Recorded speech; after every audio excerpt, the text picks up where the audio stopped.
Hello and welcome to the Peace Talk, this time with Professor Bruno Lima, Rocha, Beaklini.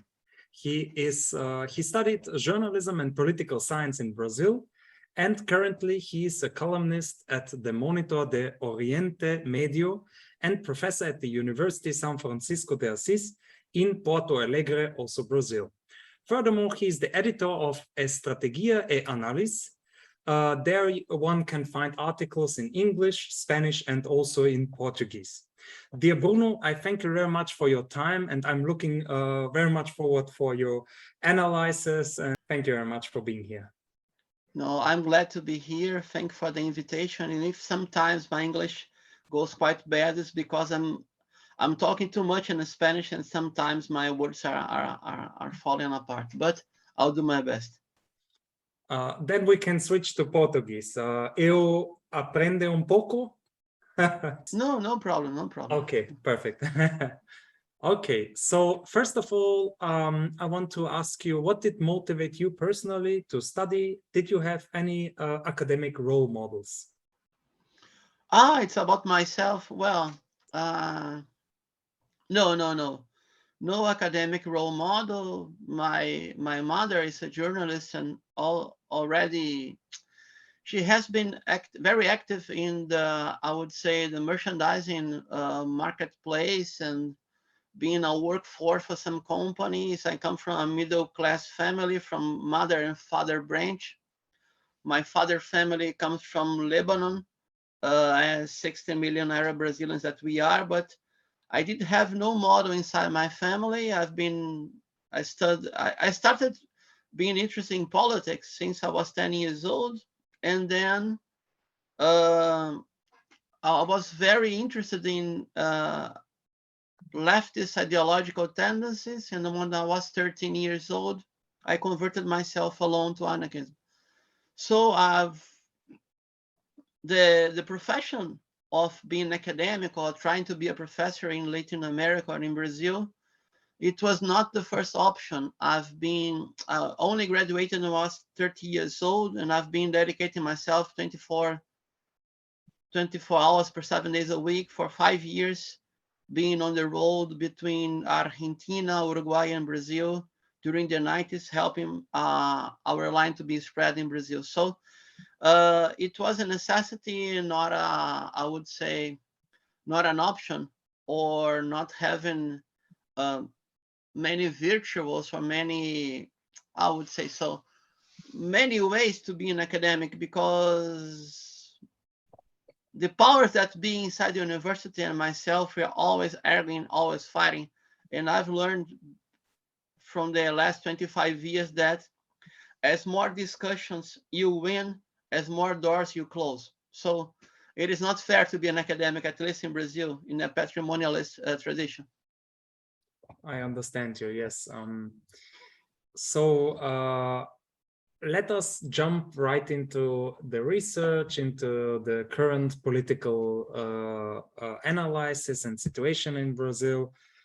What is going on in Brazil? We know Lula won the election. And first of all, why is the current election in Brazil important? Who are the candidates who won, and what are the political views for those who don't know the politics in Brazil? Who won against the so to speak, the ex-president and Bolsonaro? Okay. I'll try to be as synthetic as possible, because we have to go back to 2014. 2014, a former captain of the artillery Brazilian army, Jair Messias Bolsonaro, who was considered by the old guard of the generations as a bad military man, he was allowed to go back to the KJs and to the military academy. He tried to be a candidate for presidency and lost only for 10% of the constituencies.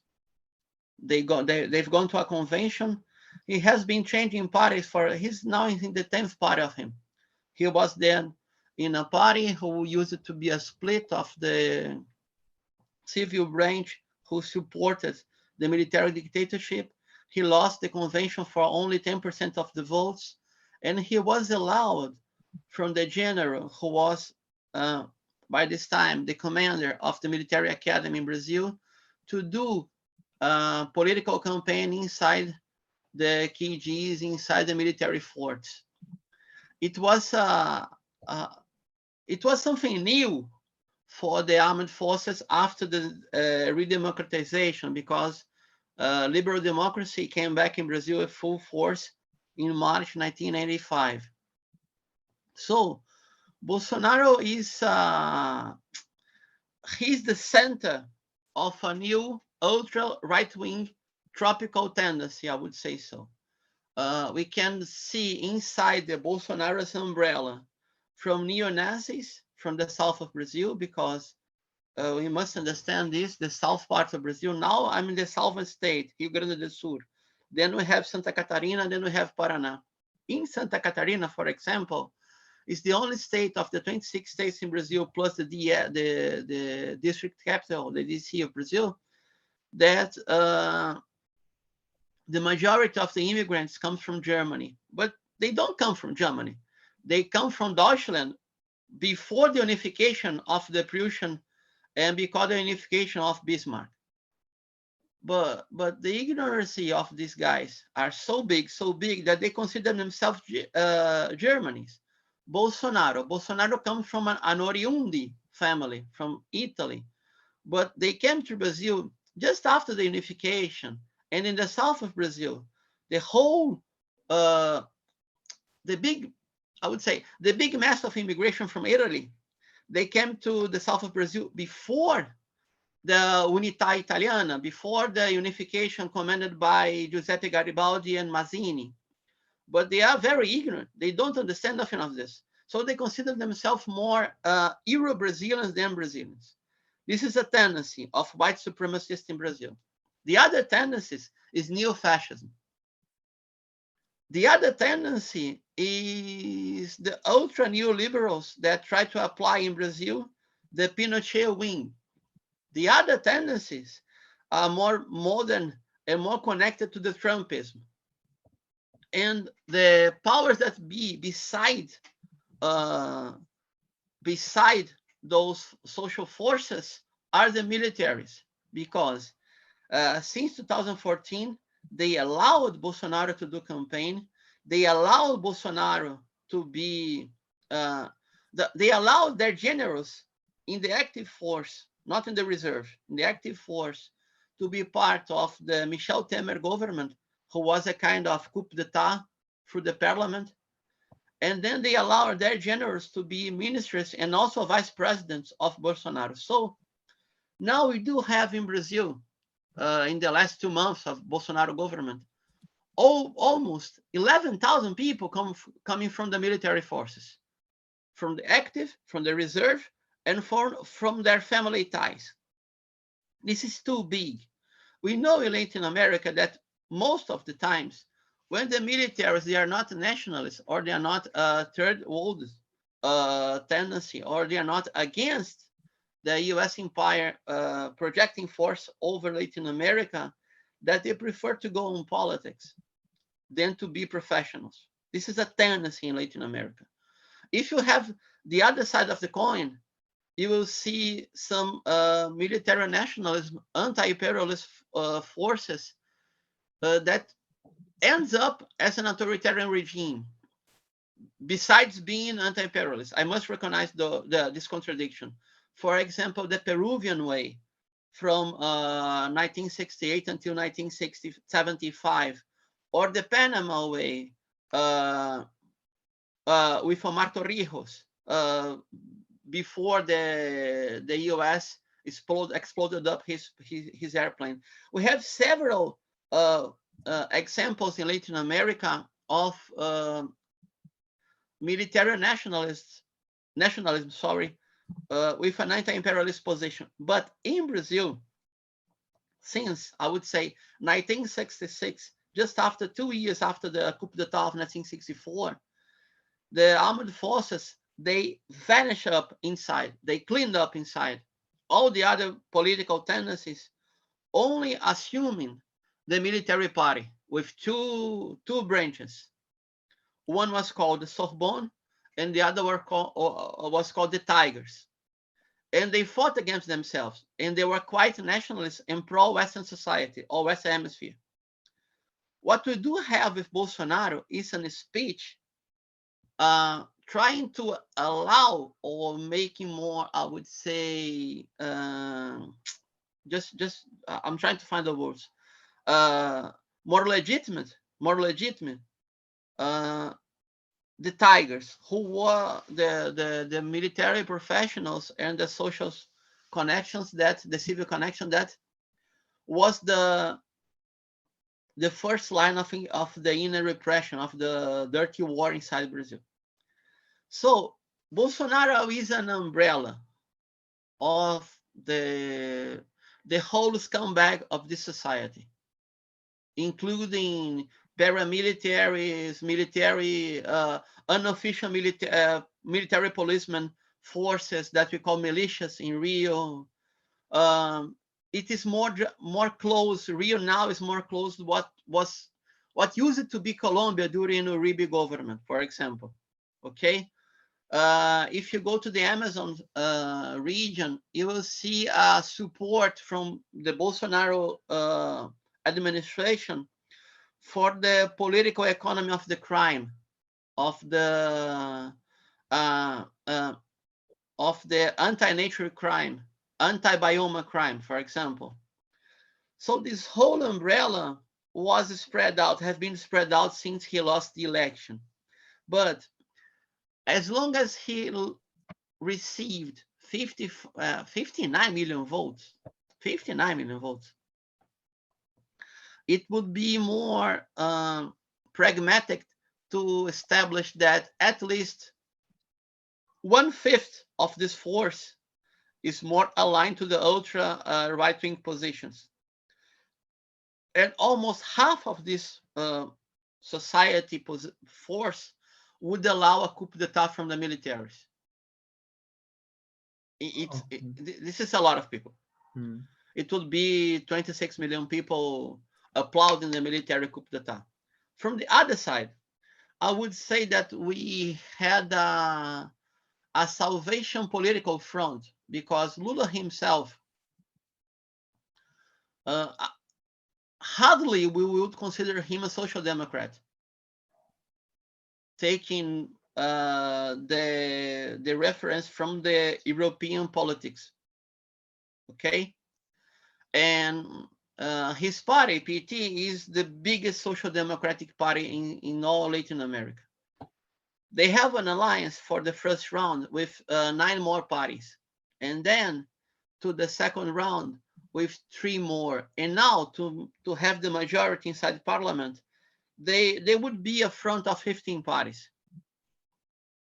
It is more a social pact government administration, and will be a kind of salvation pro-liberal democracy administration or government. It will be an agreement between establish the minimum of the social policies to not to vanish, but to diminish the standards of poverty inside Brazil, and then a quite neoliberal political economy, to have the big banks more quiet, the speculation forces more quiet, and to do not have a strong movement towards development inside Brazil or reindustrialization inside Brazil, at least for the next 2 years. The other part that we must understand is that we suffered a lawfare operation in Brazil since the end of 2014. This comes from US, this comes from Obama administration, and was even reinforced inside Trump administration. So it's hard to you in Europe to not to understand, but to have this perspective, because for us, the power projection from the United States is very close in Latin America. It's even a joke that we do here, that this coup d'etat from Bolsonaro was almost impossible because the US embassy was against it. Another joke that we do in Latin America, and Trump almost almost reverse this joke that the only country of the whole three Americas that would not have a coup d'etat would be US, because they don't have a US embassy there. But Trump almost achieved the coup d'etat. So we do have a Trumpism in Brazil. And to finishing this answer, this question, they made a background in Florida since 2 months till now, and they are reorganizing their forces and also having the financial positions from Florida, from the ultra right wing in Florida, and is stretching their ties, closing their ties with the ultra right wing tendency of Trumpism inside the Republican Party. It's a real threat against our society, what is happening now. Real threat. I understand. You are talking now a lot about the ideological dimension. So my question here is, what role does, for example, the Igreja Evangelica, this evangelic churches and these conservative movements in Brazil play a role in stabilizing this Bolsonaro regime? And are they combining, so to speak? Are they helping each other? Or what is the role of the church and the many churches in Brazil? I must do a self-criticism, because when I draw the Bolsonaro umbrella, I forgot the popular side of it, which is, you are very right. You are right. The Neo-Pentecostal churches. To make a comparison, the Neo-Pentecostal churches in Brazil are almost as big and as strong as the Bible Belt in the US. Okay, this is the first part of it. The other is very interesting. They are almost nationals, because what we do have in Brazil is a collective, a conjunction of companies, economical complex, that they do not pay the revenues. They achieve money from the poor, and they also use part of this money not only to do religion speeches or maybe sacred speeches, but they act inside the conservative movement in Brazil. What you must understand is that, and this is it is sad but true, funny but true. During the Lula government from 2003 until 2010, and 1.5 administration from Dilma, 2014 until April 2016, Brazil have had, a huge social mobility. Some numbers point at 44 million people left the poverty to go to the low middle class. Other numbers, they say that 62 million people, they moved from the low middle class to the middle class. For Brazilian official statistics, we do have 5 classes in Brazil: A, B, C, D, and E. And the biggest one of it is the level C, which is into the hardcore, in the heart of the social pyramid. If it was, for example, in Argentina, the 1/3, 1/5, 1/10 of it would be a mass position towards the center-left Peronism, for example. Okay, in Brazil, PT and Lula, they had an option to not organize those millions of people, that they moved one step up into the social pyramid. So who won the ideological battle of it? The market and the churches.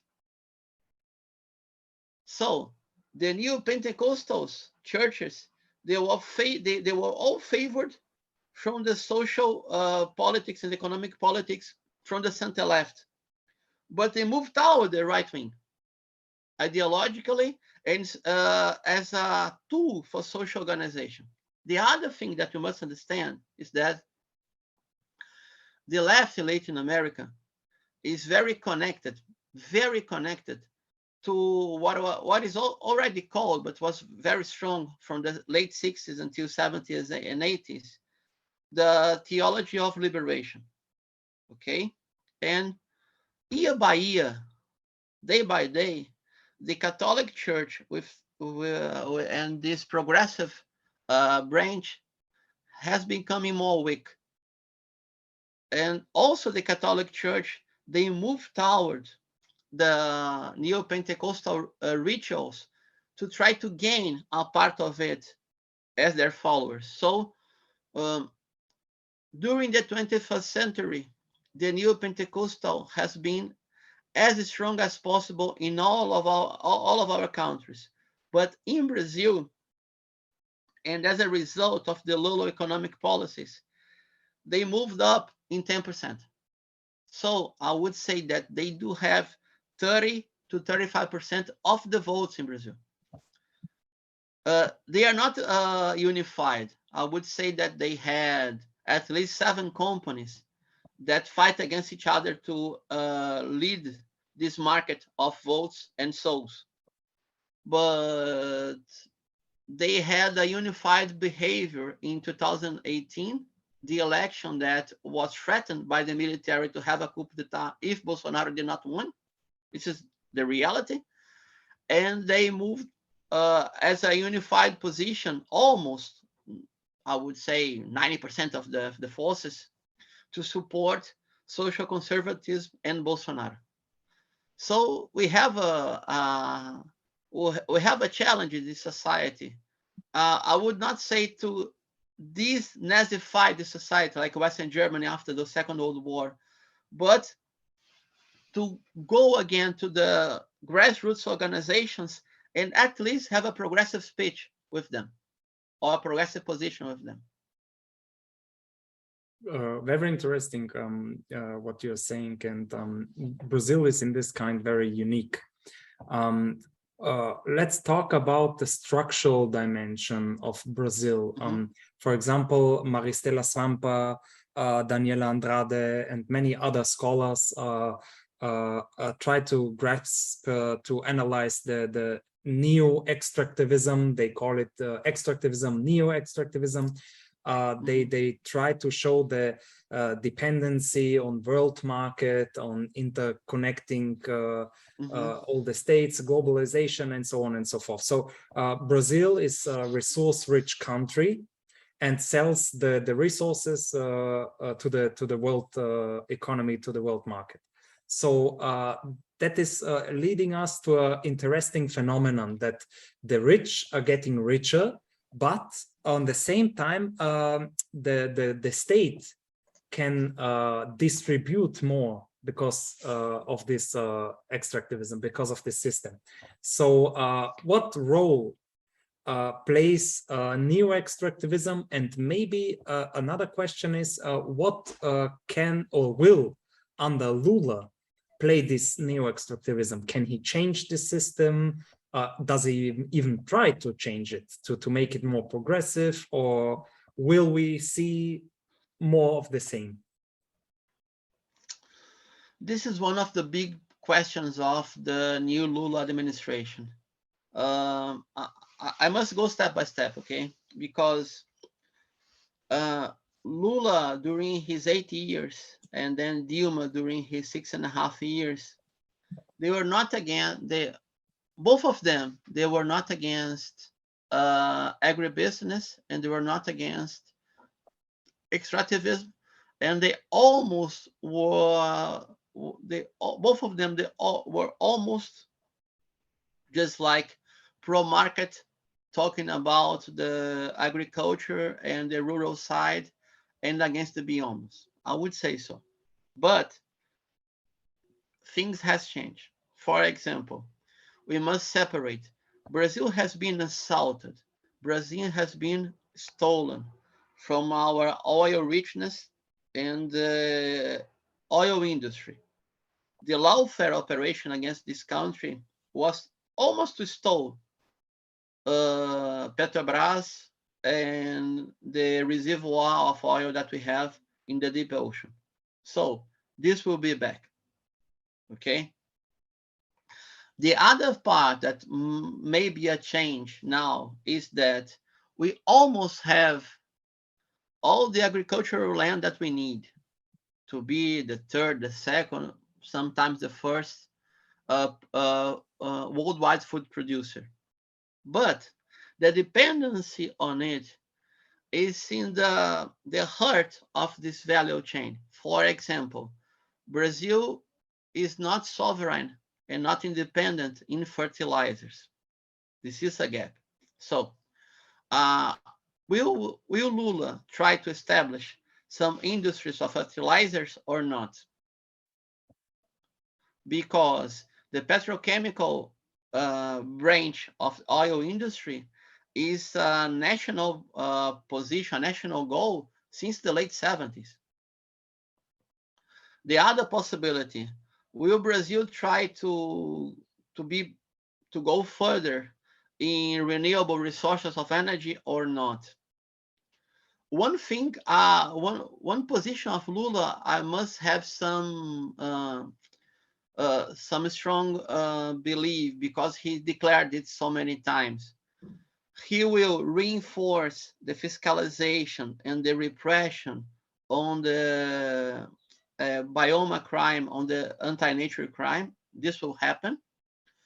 He will restructure the coercion forces and the police forces for national parks and national reservoir. This will happen. And he said he would establish a specific ministry for the indigenous people. This will happen. But we must understand this.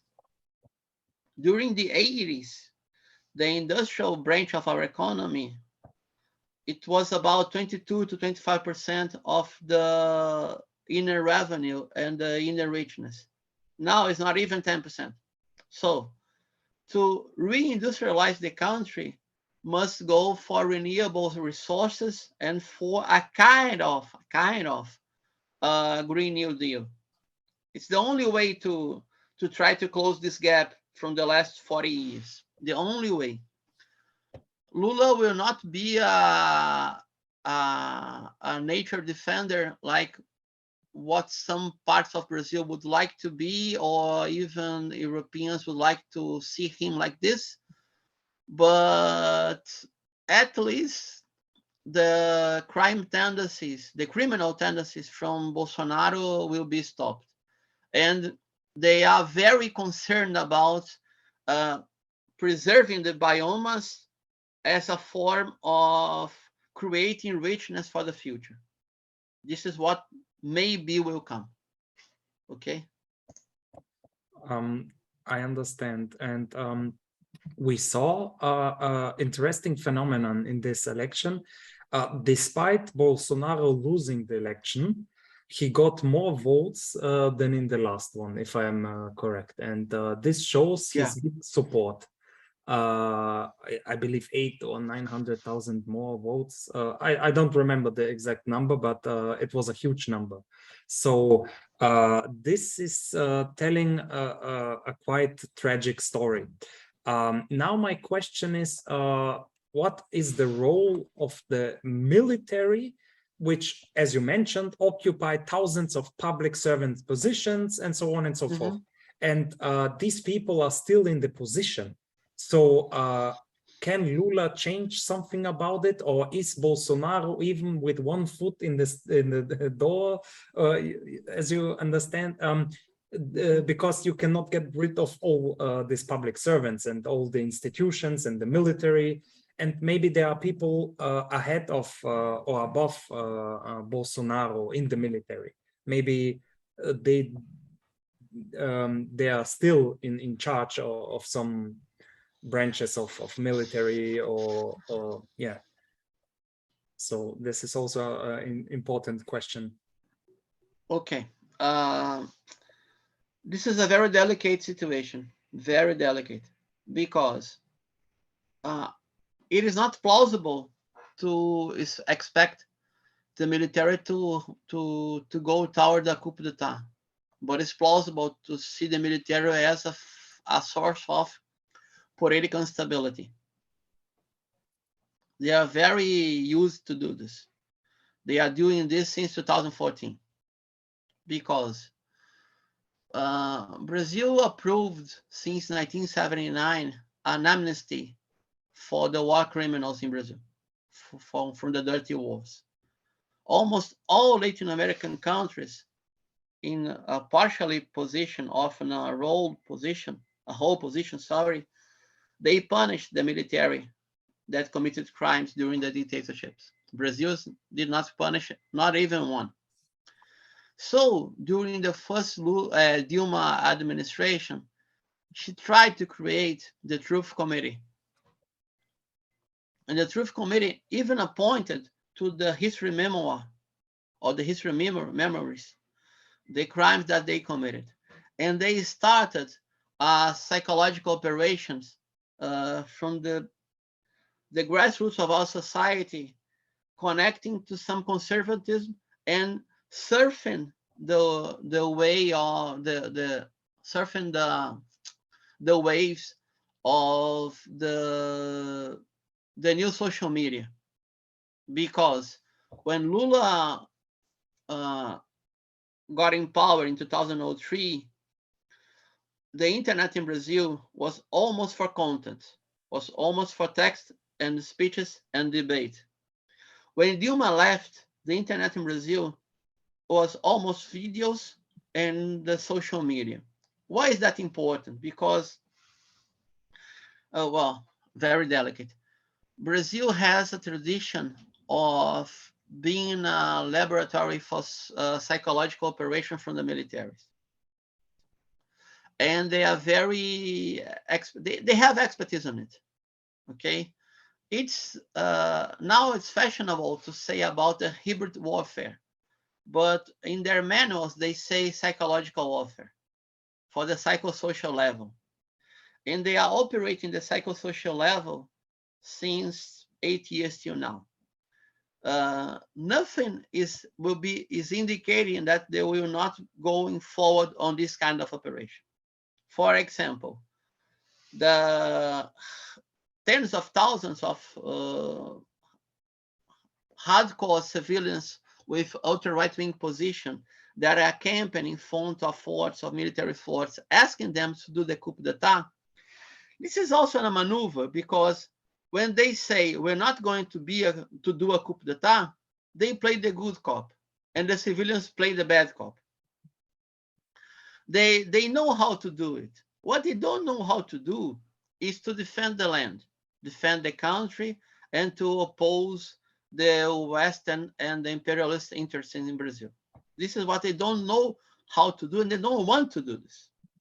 They want to be, they want to play a key role, a key position inside the Brazilian politics. That's what they do since 1870, I would say so, 1870. But like almost all the Latin American armed forces, they are not used and they're not comfortable to have a position of anti-imperialism. This is the key, I would say the key source to try to understand their mentality. To keep their privilege, they must not go on a professional way. They must do Indian politics. The other thing that we must try to understand, Bolsonaro lost from a gap of a difference of 6 million votes in the first round, and then lost from a gap to almost 2 million votes, under 2 million votes. They organized a national effort to do this, using all the possibilities from the state and from having majority inside the chambers of deputies, not inside the Senate. So, for example, they changed the law to give a social plan in an emergency way. Besides, the Brazilian law prohibits this, forbids to change the law during electoral year, to not favoring the power that be or the presidency, the current presidency. All of the maneuver that you must imagine they did almost, for example, they use the Telegram to organize channels, and the electoral court banned out 48 hours before the second round of the election, second round, 6 channels in Telegram. The middle access of each channel was 500,000 people. So you can imagine the force of it. Okay. For the desperate and for the misery of this society, the first source of information in Brazil is WhatsApp. Then the hegemonic media, and then the alternative media. So we must understand also that part of the hegemonic media got in their minds that they created a monster, just like the Supreme Court and the Electoral Court, and did whatever was possible inside the law to ban it, because we have a real risk of having an authoritarian regime. As long as the political science manuals teaches us, you have an authoritarian president for one mandate, for one term. The second term, it tends to be more close to a regime than to a new administration. And we have we passed this risk, and now half of the society is influenced in totality or in a partial position from the ultra right wing. It is a current effort from the social media, from US, from the Trumpists, from the Republican Party, from the Neo-Pentecostals, and inside the army intelligence and the armed forces intelligence. They have connections to some Israeli programs that occupies a key position into the Brazilian Center for Cybernetic Defense. They have agreements with Israeli technology, and they share the backbone of it with the Israeli intelligence. So it is we are currently having a high risk in Brazil to have sociological mass operations against the regime, against the democracy, and not even talking about more progressive social flags, like, for example, agrarian reform or women liberation, things like that. That's very sad and tragic. Yeah. So if we draw a picture, of course, very, how can I say, narrative, Lula can be portrayed as a modernizer of capitalism. At best, he has some social democratic aspects. Then we have this right wing, let us call it authoritarian style of stabilizing neoliberalism and capitalism. But then I'm asking, where is the alternative? Is there any radical, social, just, egalitarian, progressive, emancipating alternative in Brazil? Maybe as a political party, maybe as a social movement. You mentioned earlier the anarchist movements. How strong are anarchists, radical movements in Brazil? Well, two parallel questions. The narrative and the picture you draw is perfect, just like this. I would not change a single word of it. Okay. The other possibilities is that I'll try to list. First, since the 30s, anti-fascism was never so popular like it's today. We do have even policemen and police forces or police officers that are well known as anti-fascists. So this is new. You call a fascism or a proto-fascism and a movement to be anti the ultra right wing, and you have many people adhering or supporting this. This is a possibility for anarchism, social organization, for anarchism, political organization with social influence. Okay. The other thing that this is new also. sad but true. The egalitarian flags in Brazil are also in a hard dispute between the left wing and the, I would say, Democratic Party influence from US. Because what is more popular in Brazil is representativeness and affirmative action. Much more than social justice and emancipatory and collective movement. But half of this country is not allowing anymore misogynist position, anti-women position, anti-black people position, anti-indigenous position. So I would say that it will be easy to do an anti-racist movement or to spread it out than to go to a social egalitarian position, just like an economic issue to be argued, disputed, and fought through syndicates and unions. Okay? Sadly, the left in Brazil, the center left, even more, we all got into this trap of the identitarian collective flags and disputes than to the social justice disputes. And if you go to identitarian positions, the right wings and the conservatists and the ultra right wing, they go onto the so-called traditional positions. This is the trap that we were all put into Brazil. But I would say that we do have two big possibilities. One is for the present time, to not allowing them to having an amnesty possibility for the ultra-right wing. Lula, the Social Democrats, PT, the whole parties, they are more concerned on pacifying the country, stabilizing the powers that be, than punishing the neo-fascism.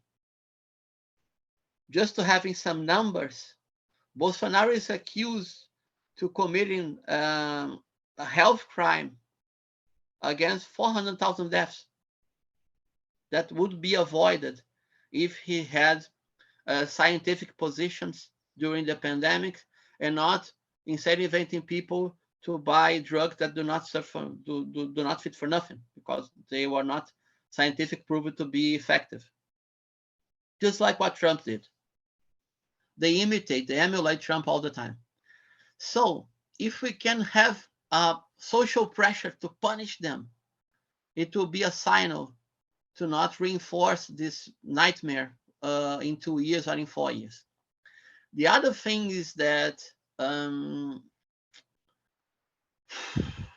it will be 6 months, 1 year to stabilize the economy, and then 1 and 2 years to try to develop the economy into modern capitalism.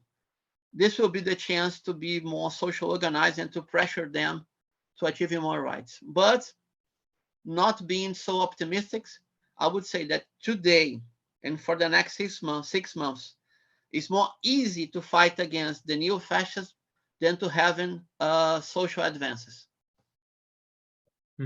I understand. Let's move on to our last topic, also a quite big topic, geopolitics. Okay. How does, for example, Brazilian media and the politicians describe the Ukrainian war? Is Brazil, because of the BRICS, more friendly to Russia? We all know, for example, one thing was quite interesting for me. Few days ago, the General Assembly, the United Nations General Assembly voted 185-2 against the US sanctions embargo against Cuba. Only two countries, the US and Israel, voted against, and only 2 countries abstained the vote, Brazil on one hand and Ukraine on the other hand. So it's fascinating that Brazil abstains because yeah, it's a Latin American, so to speak, brother. And but yeah, it seems they don't care much. So let us please explain us the geopolitical ties between the US and Brazil, and the situation, the geopolitical situation and stance of Brazil, because I cannot understand Brazil. It's one hand in the BRICS, with China and Russia, but on the other hand, it's so tied to the US military complex and drug policies and so on. So I cannot understand, where is Brazil? Well, Brazil has, since April 2016, when we have a parliamentary coup d'etat, being more connected to the US, first with the Democratic Party in the last Obama months, and then very connected to US during the Trump administration and Bolsonaro government. Okay, this is the first position. The other one, another neo-Nazism in Brazil, is that the only interest of Bolsonaro to get close to Russia is to buy fertilizers. It's the only interest. But as long as they're always doing psychological warfare and trying to have new weapons and new ties, one part, the smallest part of the Bolsonaro supporters, they are quite sympathetic to the Duginism, okay, and to this new tradition invented by Alexander Dugin and his productions. For example, they would be more sympathetic to Dugin than to the hardliners of the putting chief of state. Okay. The connection with BRICS comes from Lula and Dilma administrations. So it will come back. What is happening in our foreign policy is a shame. It's a shame. Nowadays chancellor, but the first one, Ernesto Araújo, he said that he was not concerned of being an international pariah. He liked the position. In his speech of being in charge, he quoted Mussolini, for example, and applauded the Nuova Italia and the former right-wing government together with the Five Stars movement.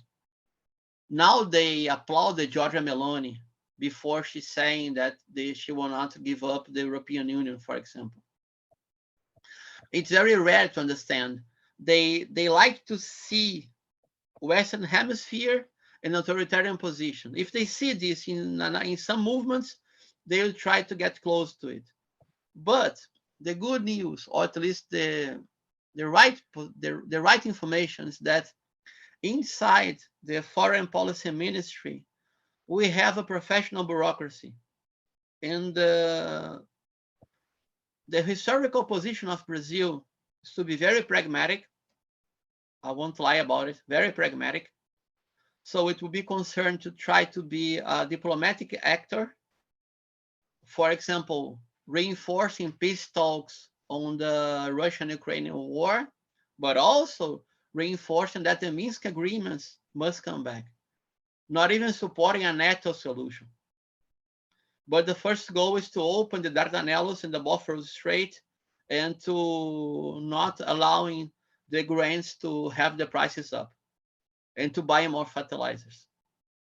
The other situation, and this will be a strategic goal, is to connecting the South Bank with the BRICS Bank, and try to get rid of, at least partially, the privilege of the US dollar as the worldwide currency.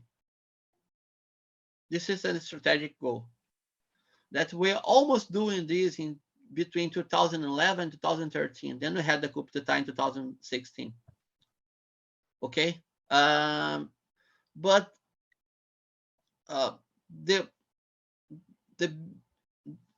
the strong lines of the next foreign policy. I've been talking to Russian media about it too. For example, the connections between south to south. If you have a worldwide map, the South Atlantic between South America and the African Atlantic coast, there are several US and Great Britain naval bases there. This is a problem. Brazil does have a Brazilian cooperation agency who use it to have more than Africa has more than 25 countries. At least on 22 countries, Brazilian professionals were there trying to be a part of the new African El Dorado and the new African Golden Rush with cooperatives, cooperation, professional cooperation, and especially agricultural cooperation. This will come back. The other situation is that we must have our developing bank with international lines again, just like what happened between Chavez was president and Lula was president. The Bandas of the Venezuela and BNDES from Brazil, they have several operations to reindustrialize Latin American countries. And the fixed goal of Brazilian foreign policy is to spread out new markets and to spread out new possibilities. They are very pragmatic, and I would say that from 1 to 10, at least 75% of the diplomatic bureaucracy in Brazil, they have passing shameful situations during the Bolsonaro administration. It's quite interesting. One thing that popped in my mind is, are the people of Brazil aware, despite this social media and despite the mainstream media and so on and so forth, are they aware of the imperialistic politics? For example, the US intervened 7 times in Nicaragua, many times in Haiti, and so on and so forth. They overthrow so many governments in Latin America. Their influence in Latin America is so huge. As we remember, in Venezuela, with Guaido, they announced a president, which is not a president, but they accepted a president. This was a funny thing. This was a regime change. They tried at least unsuccessfully. Are the Brazilians aware of this history, or do they tend to forget, or do they see it pragmatic? Whoever pays, whoever. How can we describe the politicians and the people and the social movements? Josef, we have a problem here, is that the disinformation machine is very well done. They do have a wonderful machinery for disinformation, but the mainstream media, they not talk about economic blockade or economic sanctions against Venezuela, for example, or the gold that was stolen from the Brits in the British in UK. The Venezuelan gold was robbed in UK, or Citigold, which is a subsidiary of the PDVSA oil company, which was robbed out inside the US. They're not talking about this. They're not talking about even the fiscal paradises that operates like a worldwide money laundry for the richness of the world, of the globe, and also for the country of Brazil. The mainstream media, they will go forward on criticize these possibilities and these imperialist tools, as far as the ultra right wing in Brazil goes close to Trumpism, and to these possibilities. But in general, sad but true, we have a contradiction. Half of the electorate of the voters are more connected or close to Latin America, but almost 2/3 of it, this is my appreciation at least, the right-wingers and the others, I would say the democratic side of Brazil, none of it, at least a few part of leftist hardliners, they understand or they are concerned about authoritarian regimes in Latin American countries like Venezuela, Cuba, Nicaragua, etc. So this is a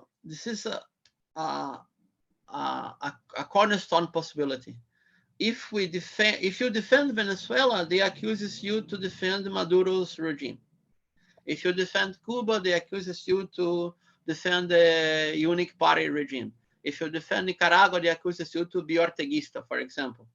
On the other side, they accuse them of being authoritarian, but their concept of liberty is neoliberalism liberty. So we still have a lack of comprehensive on worldwide political economics or worldwide economics to understand the tools of US to blockading a whole country from the SWIFT system and to establishing sanctions that condemn to be poor a whole society. And on the other hand, same old, same old. The Israeli lobby, they have a strong connection with Bolsonaro, but they also have their so-called leftist tendencies. So now we'll be seeing more and more so-called social democratic Zionists and not more hardliners, right-wing Zionists. They adapt themselves to the new situations to establish the censorship on the mainstream media, favoring them. But in general lines, I would say so. The Brazilian society do have a lack of information about worldwide economics. This is sad but true. And this is a gap to be closed. Yeah, especially for left-wing people and academics, this is very important because there is also this misconception in regard of class divide, the class divide, because many think that poor people vote for Lula and everything will be fine. And on the other hand, many other believe that the poor people are voting for Bolsonaro, and they don't understand the mechanism of both these candidates and the structure that lies behind and the pathway, so to speak, that they are both in. Yeah, so yeah, this is very important. So yeah, I thank you very much. I don't have any further question. It was very informative for me and a great pleasure talking to you. And I learned a lot about Brazil and geopolitics. And yeah, I thank you very much for your time. I appreciate the possibility, and I just one info more. As long as you ask me, as also as an anarchist, I'm part of the Anarchist History and Theory Institute. So in English will be IATH, in Spanish and in Portuguese ITHA, ITHA Anarchist. And I'm also talking from the debates that we have inside the Institute and supporting the political organizations of anarchists in Latin America. But in general lines, I appreciated a lot to be with you and hope more people and more also in academics and also in social movements must understand what is happening now in Brazil. It's a pleasure for me and an honor to be here.